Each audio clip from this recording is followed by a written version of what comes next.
This is the Starlab Deep Dive. Hello and welcome to this episode of the Starlab Deep Dive, the podcast where we ask the right questions, go deep into the specifics, and interview experts about the hottest topics in science. I am Moritz, your host, and today on the show I have the pleasure of welcoming someone who can give us some fascinating insight into a topic that we have been discussing a lot on the podcast recently: education. So without further ado, I would like to welcome our first ever professor of biochemistry on the show, Daniela De Biase.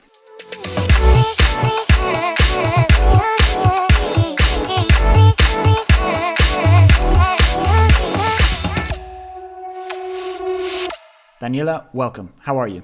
Oh, hello, Maurice. I'm fine. And you? I'm perfect, thank you. Super excited about today. I think we have a lot of interesting stuff to cover.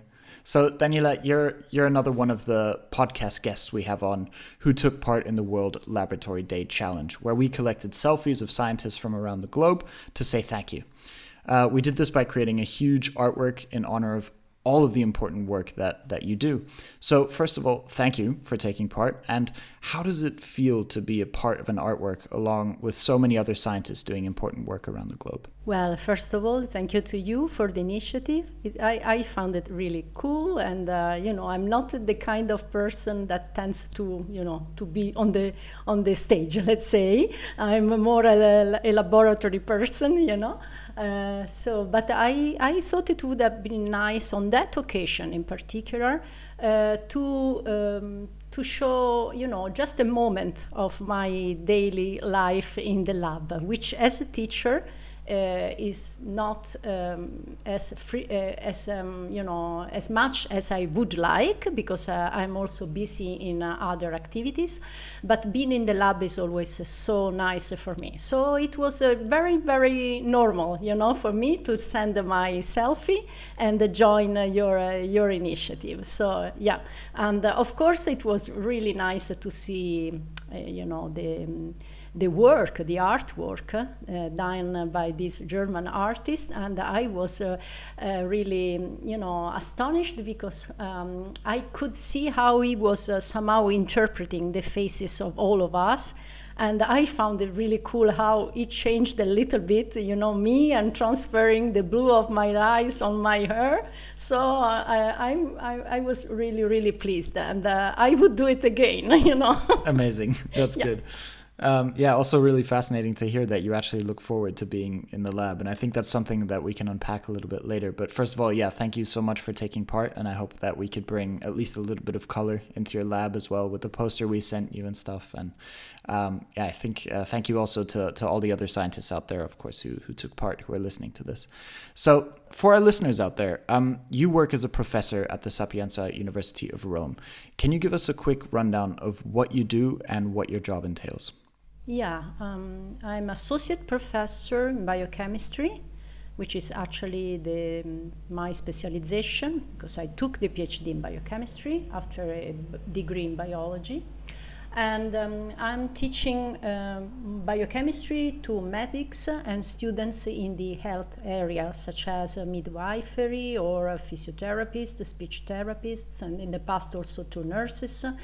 So basically it's providing, fundamental knowledge about the biochemical processes occurring in our cells, in our body, and then connecting these processes to physiological, activities, but also to pathological activities. It depends really on the target students. It can be very, just broad and to inform them and not to go into too much into the chemistry, but some courses really go into the details and into the very fine aspects of biochemistry, which can be, for some students a little bit shocking, but when they overcome, the first impasse, then it's a very nice topic. They like it a lot, because especially for medics, it's like understanding the real basis of basically all the diseases, because all the diseases and the pathological conditions have a biochemical explanation. Yeah, really fascinating. I think I can really imagine finding it very interesting as well. Even I find it interesting, and I don't even work in the field of science. So I can imagine for someone who does, that's even more fascinating to learn even more about it. So I would like to chat a little bit today about how you got there, if that's okay. So we've been talking a lot about education on the podcast recently because in the past years, science has been plagued with a little bit of an issue, I should say. It has an image problem. Again and again, we see that sort of young, bright minds are not necessarily gravitating towards sciences because they don't see it as a viable career option or choice, for example. So it's often been perceived as uninteresting or even boring, which is not helped by obviously representations we see in the media where it's always seems to be someone in the laboratory pipetting back and forth or doing some other monotonous task over and over again. So, and many of of the people we've spoken to on the podcast recently told us that their teachers actually played a major role in their understanding of science and also what it can be or become for them in terms of a career. And when you look back, can you say what inspired you to go into the field of science? Was it the teachers you had, or was it even something else? Well, at the time I chose to enroll into the biology course, I would say that it was mostly something, inside of me. So I was really willing a lot to do, to learn more about biology. So I wouldn't say that my teacher at school was very inspiring. And in fact, it was really funny because at the time I had to choose which path to enter in the university. I was really in doubt between biology and economics, which are completely different, And at the time, it was because I was doing classical studies, and most of my classmates, were choosing more courses in the humanities. So I felt that, choosing biology was a little bit too much out of, what was my background. And my teacher in science at school was not at all an inspiring teacher. However, I was talking with my father, and I have to thank him for all my life, because at the time he said, look, you have an opportunity. You have the opportunity to study in the university, which is not afforded by everyone. So you have this opportunity. Choose what you like. You will always have the time to enter in the office and be just an employee somewhere in some places with your degree. But for 4 years, at the time it was 4 years, you will do what you really like. And I followed the suggestion of my father and decided to enter into the biology course. And then there, I think I can say for sure that I had many, many teachers that were inspiring. I can't think of one teacher who didn't give something, to me. Even those who were really tough.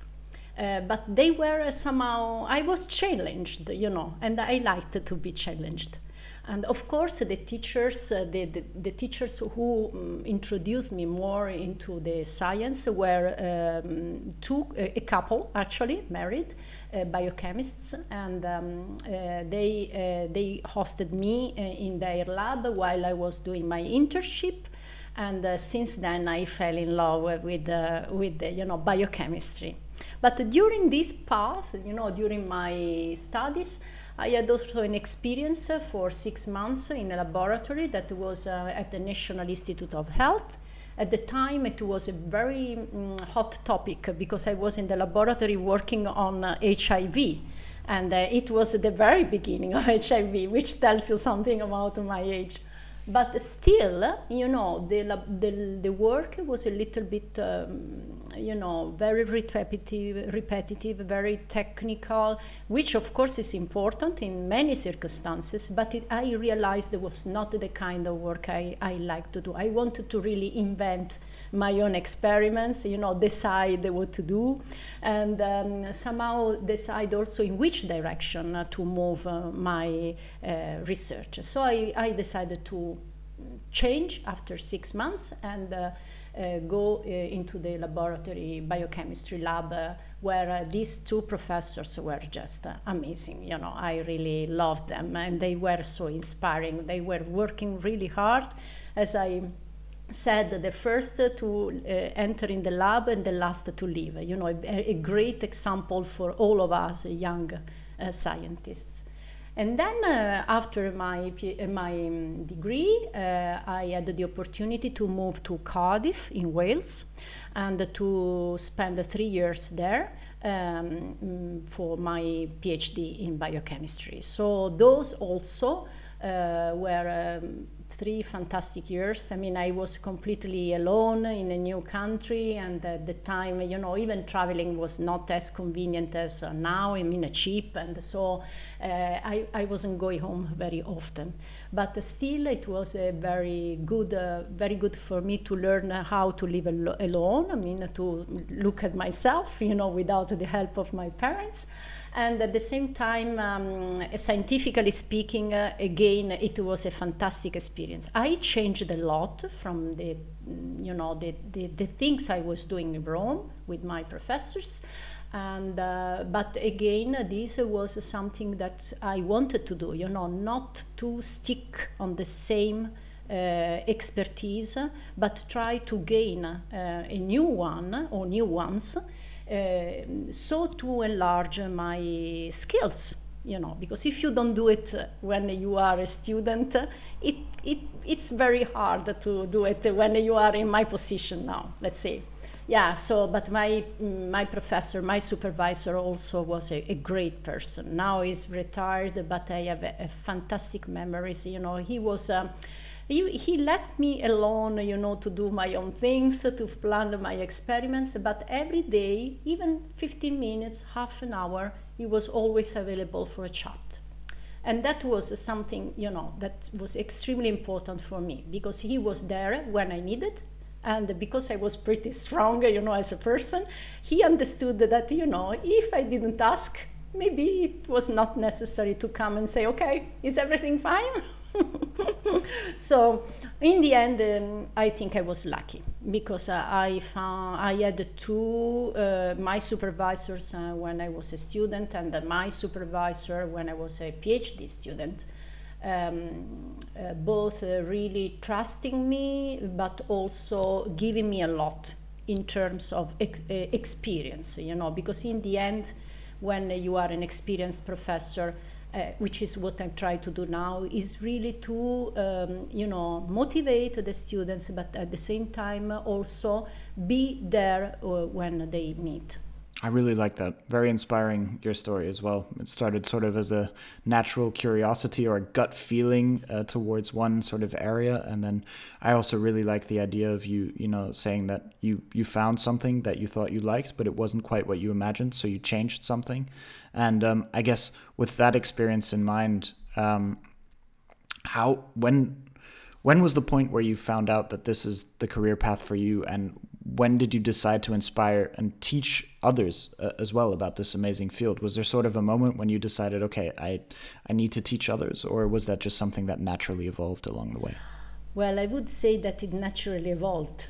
And actually, I think I'm expressing, you know, the feeling of many of us. At the beginning, it can be even something that you don't choose immediately, you know, to become a professor. Rather, it's part of the university path and career. So you begin as a researcher and dedicate most of the time to research, and have some contacts with the students, because we support the teachers when we are researchers with the practicals or with some lessons. But the involvement is, you know, limited, because of course when you are young, you have to put most of your energies into, you know, into the lab activities, and really gain experience, your own experience, to then transfer to others. But then naturally, as part of the career path, I applied to become an associate professor, and before too, but mostly when I became a professor, I had to commit, because it's part of our duties, to teaching, which means in Sapienza means 120 hours frontal lectures per year. Which is the minimum. I mean, you can even be available to, teach more. And typically, I teach 150 hours per year. So at the beginning, maybe it's something that you feel like, oh God, I would like to be in the lab, and I have to go to teach to the students, and maybe some of the students are not even let's say, behaving well in the class. So it's a little bit frustrating. But as time passes, I mean, I started to fall in love with the students and with the teaching. It's something that, it's extremely rewarding. When you give to them and you show them passion in what you do, it's a way of inspiring them, and understanding, they slowly, and, I'm not talking only about myself, but all the teachers that I encounter, during the courses. And I think it's a way of building in the students the precise idea of where they want to go and what they want to do in the future. And sometimes, in terms of career, this can be, not very rewarding, I would say, in terms of salary, but it is extremely rewarding in terms of personal aspects, because students, I can tell you something. I mean, every year I start my courses and say, okay, I reorganize a little bit my PowerPoints, my presentation, and so on. But every year, I never get the same questions. So sometimes it happens, but I'm prepared. But sometimes, and most of the times, doesn't happen. And this tells you that the perspective, how the student look and think about what you are saying in that moment, and tries to interpret what you are saying in his mind or in her mind, what you are saying in that moment, is completely different from person to person. And I'm learning too, because sometimes I just say, oh God, okay, I don't know. But I go back and check in the textbooks or, in literature. And I always go back and maybe the following lecture and provide an explanation. So when I'm prepared, I'm prepared. When I'm not prepared, because it's a broad topic, biochemistry is really huge. And it's 2 semesters, it's a lot of stuff. Then I have learned also something. So it's enriching not only for the students, but also for us, It's like a parents kids relationship, Right. Maybe the kids don't know, but the parents learn to be parents along the way. I like that comparison. Yeah. That's a good one. Now, I find it also really inspiring how you are now, the inspirational person to these students, whereas obviously in your background, you were looking up to others as well, and you're trying to emulate sort of that experience for the students. And with that experience in mind, if you would say you have one piece of advice to young scientists who are just starting their career, what would you say it is? Yeah, first of all, maybe linking to what I told you before, sometimes we are fascinated by some topics, and we imagine ourselves working in that area. And but then maybe when it turns to work in the lab, and do some activities, maybe you realize that what you are doing is not exactly what you were expecting to do. And so at that point, I think it's very important either to show your supervisor or your mentor that you are somehow unhappy, or had the courage to just leave, and move to another place where you think you will be more, where you are more attracted, or you think you can be more impactful, in your activity. So in my experience, I would say that I was lucky.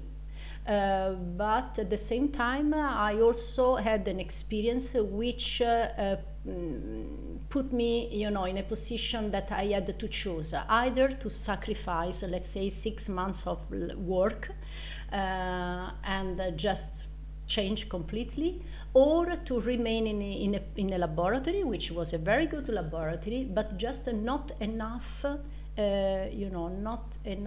stimulating for me.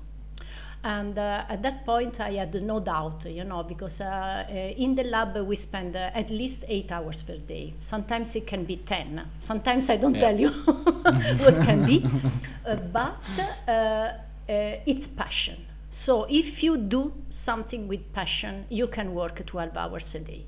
If you work 8 hours per day, frustrated, it can be killing you, Longest day ever. Yeah. Not only your working life, but maybe also your personal life. So I suggest always, science is passion. Science is something that grows from where you are in the university, attending courses, doing practicals, and so on. But you can make mistakes along the way, and as long as you are ready to accept that, these mistakes are not something that you have to carry forever in your life, but you can change things just by taking important decisions.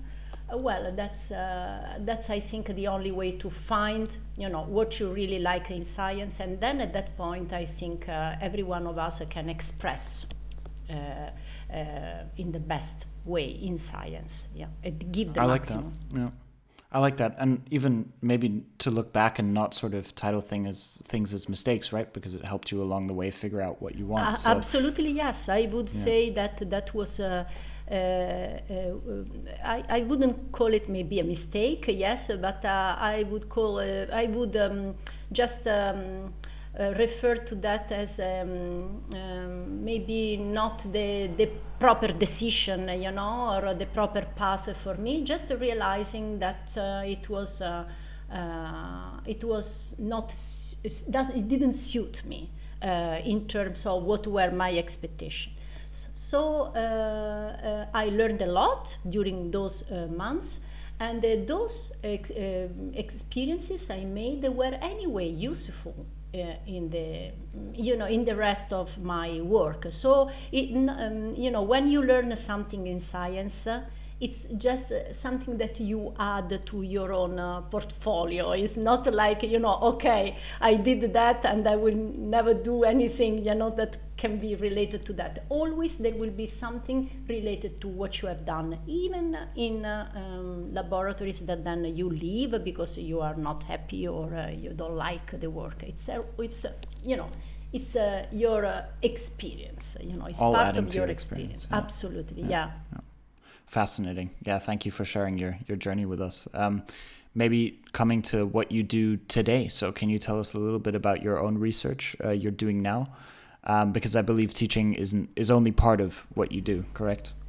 Yeah, teaching is a big part of what I do, I would say, because in addition to teaching, you have to imagine that there is the overall organization of the teaching activities. I'm coordinating some activities in my course, in the medicine course, and I'm also Erasmus coordinator for the Faculty of Pharmacy and Medicine, which means that there is a lot of contact with the students apart from lectures and exams. So I would say yes, that at least 50% of my time is dedicated to that. The rest is science and what runs around the science, which means writing projects, but also mentoring and supervising students in the lab, and also doing some, scientific activity related to editorial activity for some journals.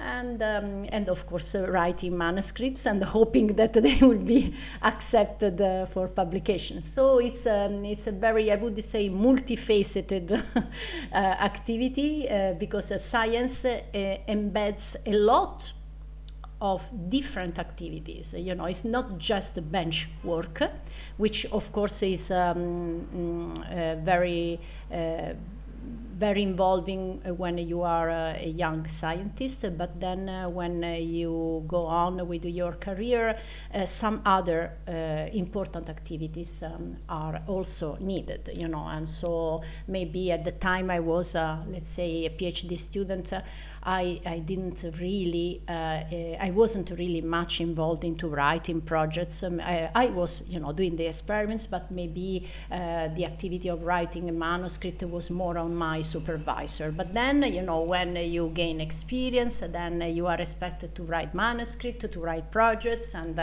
it's a building up. So yeah, research is anyway. Is the reason why I'm still in the university, because I think the kind of research we do is very much curiosity driven, and is very much, even though there is a push going into applied, is still importantly very much fundamental science. And for me, this is a key point, even for those bodies that decide how and where to finance research. To those people, really, I would like to send the message that never forget about the fundamental science, and never forget how important it is to support economically, financially, fundamental science, because fundamental science, we think we know a lot of things, but we actually every day we learn that we know very little, we know that we don't know exactly, and to be honest, I'm that kind of person. I always have a question mark, in front of me. And but then when you understand something, and you publish what you understood and what your experiment showed to you, and you share this with the community, with the scientific community, then I think you can be inspirational to other people.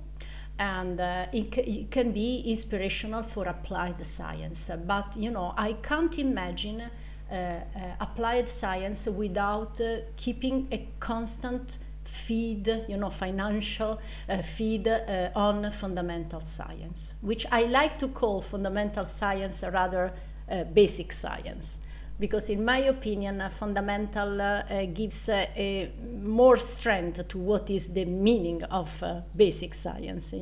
It's really building the foundations of the applied science. Yeah. And what is it you're researching on now? I would say in the last 20 years, slowly, this research line developed at the beginning as a biochemical work, because I was studying an enzyme called the glutamatic carboxylase. And this enzyme in bacteria is making a very simple reaction, is removing from glutamate, which is an amino acid, the carboxyl group, and generating a molecule which is called GABA. And this reaction is very important, for example, in humans, but also in other higher organisms, because GABA is a neurotransmitter, is a major inhibitor in neurotransmitter, and so it's controlling, the electric transmissions of the signals in the neuronal transmission in the brain, and inhibiting in some area. And glutamate, on the other hand, is an excitatory neurotransmitter. Okay, but in bacteria, we didn't know why this reaction was going on, apart from very old and inspiring stuff of 1940s and 50s, so a long time ago. A long time ago, yeah. Where this guy was in UK, was studying the decarboxylation of amino acids in bacteria, and linked this activity to the exposure, the challenge of the bacteria to acidic pH. So since then, I carried out my biochemistry work to understand the catalytic mechanism, and also collaborated with a colleague of mine in Switzerland to do the crystallization of the enzyme and solve the crystal structure. But then I was really fascinated by trying to understand what was the physiological relevance, why bacteria have this. And in the end, it turned out that this enzyme and the activity of this enzyme together with the membrane protein is fundamental to protect bacteria against acid stress. So, when I mean acid, it can be mild acid pH like 5 or 4, but also very strong pH, acidic pH like pH 2 or 1.5, such as the one in the stomach. So the system basically during the years, and not only as part of my contribution, but other people too, of course, from all over the world, demonstrated that this system is fundamental for the bacteria to survive, the transit through the stomach, and successfully reach the gut and then cause colonization. Colonization can be, of course, not a problem if you are talking about beneficial bacteria, but then when you talk about the pathogenic bacteria, this can be an issue, of course.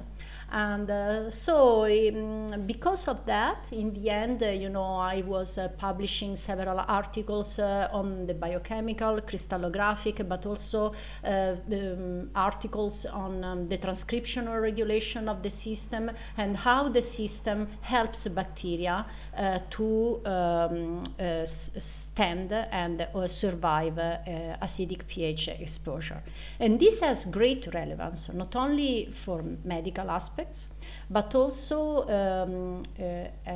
of course, not only the system I'm studying, but other systems are also present in bacteria.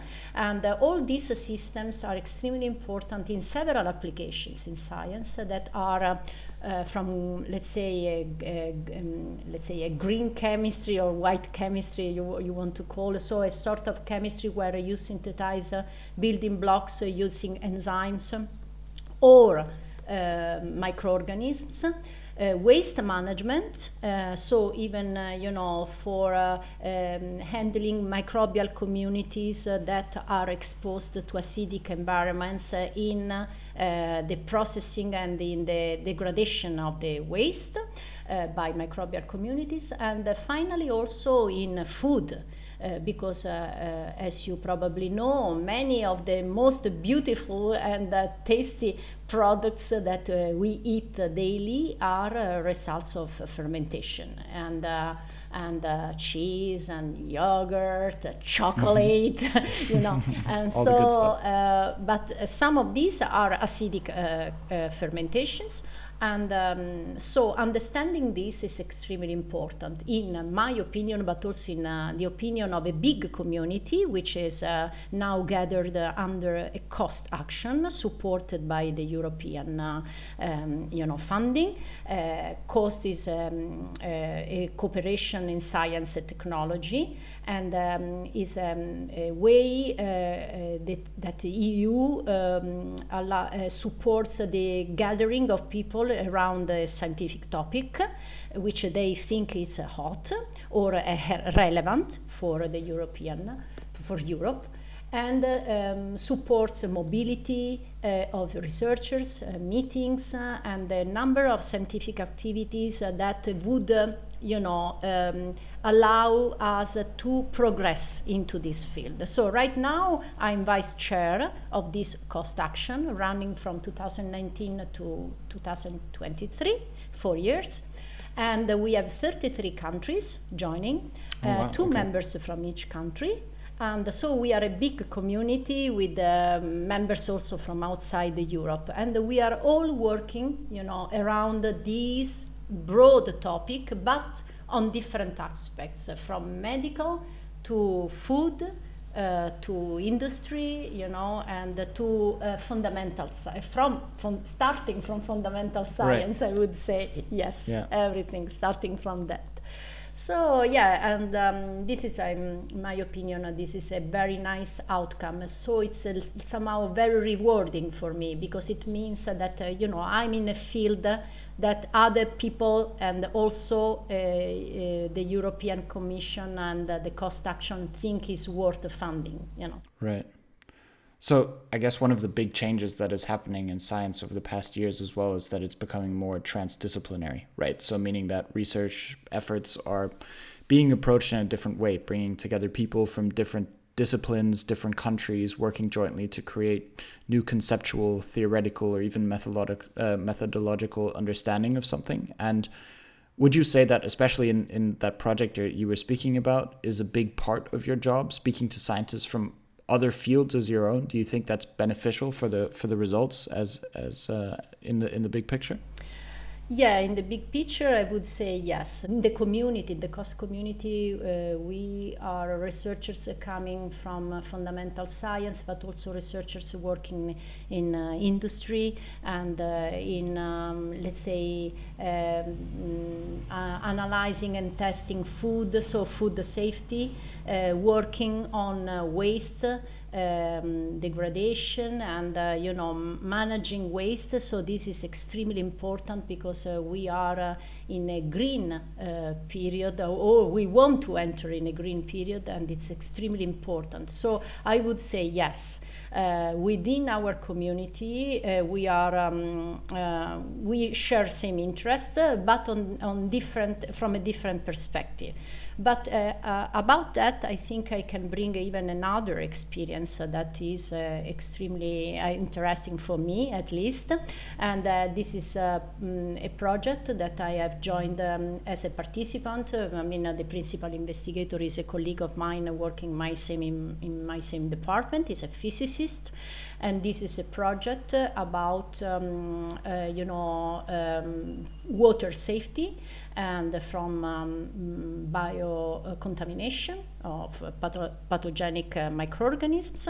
And this is a NATO-funded project, and has the objective to support fundamental and also, I would say in this case, applied science to sustain peace all over the world. So this is a commitment in science for peace of NATO, and this project is very nice because brings several expertise from nanotechnology to physics, so in particular optical physics and microfluidics and microbiology. So we are biochemistry. So we are really combining the expertise of different people. Many are really young, so I'm really excited about that because it's also a way showing that really it can be also transgenerational, I would say, because each one of us is bringing different expertise. And transdisciplinary, I think, is the real, is the key word for science, because as I said, also in different experiences in my life, I think if you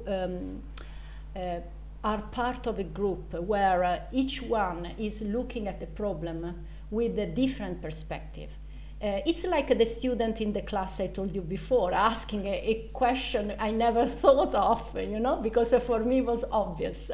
But of course it's not obvious. So if you gather, a physicist, a microbiologist, and a chemist, and I don't know, a material engineer, and you try to look at the issue you are trying to solve, the problem you are trying to solve with these different perspectives, I think in the end the achievement is much, much bigger than just the contribution of one person or one expertise or two expertises. So this is how we started. We started to be more, as we say in Italian, more monolithic. I do and work only with biochemists, and I do and work only with structural biologists. And now it's not anymore like that, and it's extremely exciting.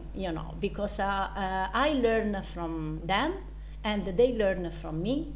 And it's like when you talk with the people speaking different languages, and you understand it. In the end, you understand each other. Yeah. It's very good. And you always turn. Oh my God! I never thought about that. It's like the question I told you. It's like the question of the student in the class. It's always nice to take into account someone else. Perspective and opinion, because I think in the end you have to consider all these aspects when you want to have something then applied, when it goes into applied. Yes. No, I really like that as well, sort of discovering maybe solutions to a problem from such different perspectives. And I guess that also brings me to my next question, which I believe that you've also spoken in the past about sort of the gender gap in science, and that's obviously something that needs to be discussed more. So studies have repeatedly reported that math, science, for example, are perceived as male domains, and scientists are predominantly male. One study conducted in 2019 showed that while among men, every fourth student planned to study STEM, among women, only every 10th student was interested in STEM studies. Is this something that you experience as well when you look at your students, or also even your own work environment? Okay, let's begin from the work environment. Okay, so in terms of work environment, I would say, based on my experience, that at the beginning, when I started my career, the lab, my lab was full of women, students or PhDs doing their research. But then, while my career was progressing, and it progressed slowly. I mean, I'm not the kind of person who was really reaching some targets very fast, but in a steadily way, I would say.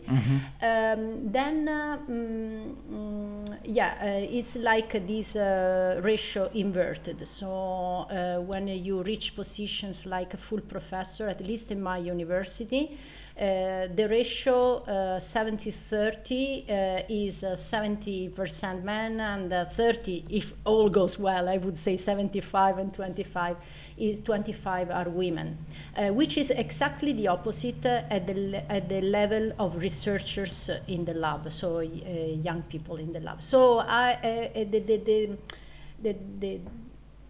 the percentage and the ratio changes, and in my opinion is because women find difficulties in trying to reconcile the scientific work in the lab and all the activities that are very much involving, and it's passion, but it's also a lot of work. With the family, with the wish, to have a family and to have a personal life. So when it comes to that, I think for men is still easier to reach their objectives, and without sacrificing maybe too much the family, or because this is more accepted, culturally accepted, that the man stays less at home. And so for now, I would say that we have still to work a lot on that. It's not obvious. I mean, women have many more opportunities than we had in the past. But still, I think it's challenging. It's challenging for us. So I would say that this is still an issue. And in fact, exactly last week, in Rome, we had the W20, which is like the G20 for women, with the representatives from all over the world, from many countries, I think almost 100. And this tells you that, even though we are into 2020, it's still a problem. It's still a problem. Right. Even in science is a problem, because as far as I'm concerned, I think the ideal would be to have a ratio 50-50, but not because this is fair. But because this is great. I mean, this is just where we want to go, because the perspective that women bring in their work and the way of thinking is somehow different from that of men. I'm not saying better or worse, it's just different. And right. For what we have been saying until now, yeah. I think it's just on the same path, giving opportunities to everyone to express, and to women to be more involved in these fields. It will be only good for our society. So I think we have to push in that direction. I'm really like to work with my female colleagues. I really like to inspire young female, students. But sometimes I realize that some choices are more a sort of some choices of some young researchers, female researchers, are more the consequence of how the society is structured, Okay. And sometimes they feel maybe alone. Sometimes they feel right. overwhelmed. Too much work, and in the end, if they have to choose, they of course choose the family. And therefore they leave science, because science means anyway dedicating a lot of time to that. Yeah, indeed. I like how that aligns with what you said before, as well as about interdisciplinary. Like, there's no reason for us not to make sure that different perspectives also receive equal amounts. Make sure that sort of 50-50, like you said, is what we're aiming for, to make sure that these different perspectives of men and of women are represented in equal amounts in science, because that also, I guess, brings better results, faster results, and more interesting results that are just across the board more beneficial to us as humanity at the end of the day. Yeah. So it's like being on the stage and being on the backstage. I think women tend naturally, because of their nature, not to be too exposed.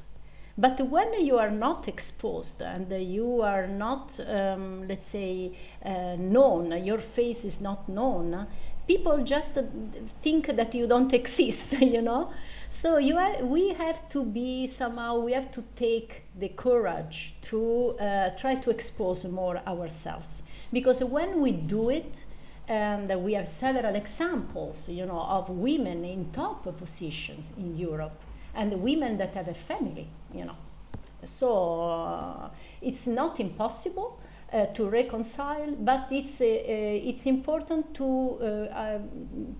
for women to understand that it's working in the backstage. It's good, but sometimes it's not good for the gender, the whole gender.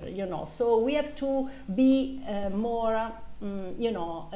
Appearing more often, in a decision making processes, and try to insist that our role is important. And if we feel that we are neglected or we are less represented in some circumstances, say that we feel that it's going in the wrong direction, because now there is much more attention on that.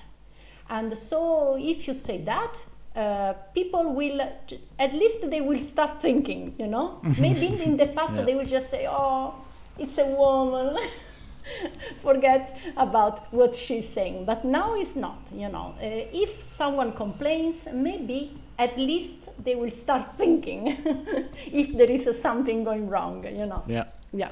No, I like that. We're moving in the right direction, I guess. It's just about drawing people's attention to the most important aspects, and who better to do that than women themselves, and sort of say, I think this needs to be changed. So yeah, thank you for raising such an important topic. Thank you to you for allowing me to express my opinion on that. No, I think it's very important that we discuss that as well, and I think that we have a long way to go, but it really helps to talk about these things to make sure that it's on everyone's radar, so that we can all begin to make changes in our immediate environments as well. And maybe they're small, but collectively maybe we can make a difference. So yeah.